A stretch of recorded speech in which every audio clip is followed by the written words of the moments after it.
அப்பா நான் சொல்றது என்னன்னா, விஜய் ரசிகர் தான் நாங்கள்லாம். அவர் இருந்தா அங்க போகத்தான் செய்வாங்க. ரசிகர்கள் போவாங்க, அந்தந்த கட்சியில ஓட்டு போடுவாங்க. அதுதான் நடக்க போகுது. ஆனா எங்களுக்கு எங்க எங்க தொகுதியில கண்டிப்பா டிபாசிட் போயிடும்.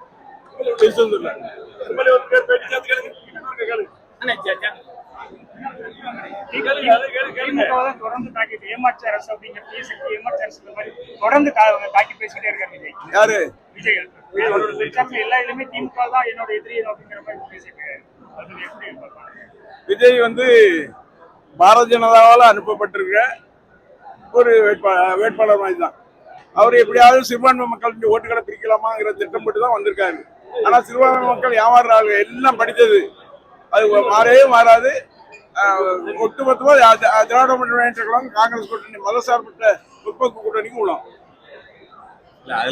நீங்க எடப்பாடிக்கு இங்க உள்ள முக்குளத்துக்கு ஓட்டு போடுவாங்களா? போட மாட்டாங்க.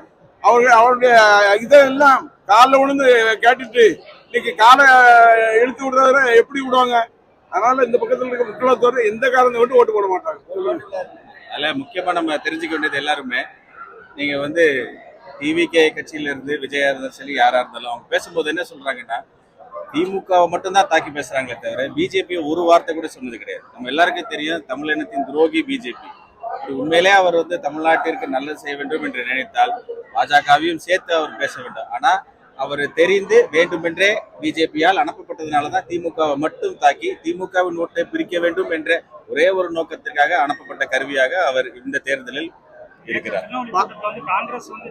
பாரதிய ஜனதா கவர்மெண்ட் தான் இன்னைக்கு மத்தியில் ஆட்சியில் இருக்காங்க. அவங்க கண்ட்ரோல்ல தான் சினிமா இது கண்ட்ரோல்ல இருக்கு. ஜனநாயக படத்தையே நீ ரிலீஸ் பண்ண முடியாம இருக்கிற நீ அதை பற்றி பேசாம நீ சும்மா போட்டு திராவிட முன்னேற்ற கழகத்தை அட்டாக் பண்ணிட்டு இருந்தா என்ன பண்ண? அது அங்கிருந்து அனுப்பி விட்டது. அந்த வேலையை அவரு தெளிவா செய்யறாரு. அது ஒரு ரொம்ப ரொம்ப தவறான தகவல். அதாவது காங்கிரஸ் போல ஒரு பேர் இயக்கம், அருமை தலைவர் ராகுல் காந்தி எதிர்கட்சி தலைவராக நாடாளுமன்றத்தில் இருக்கிறாங்க.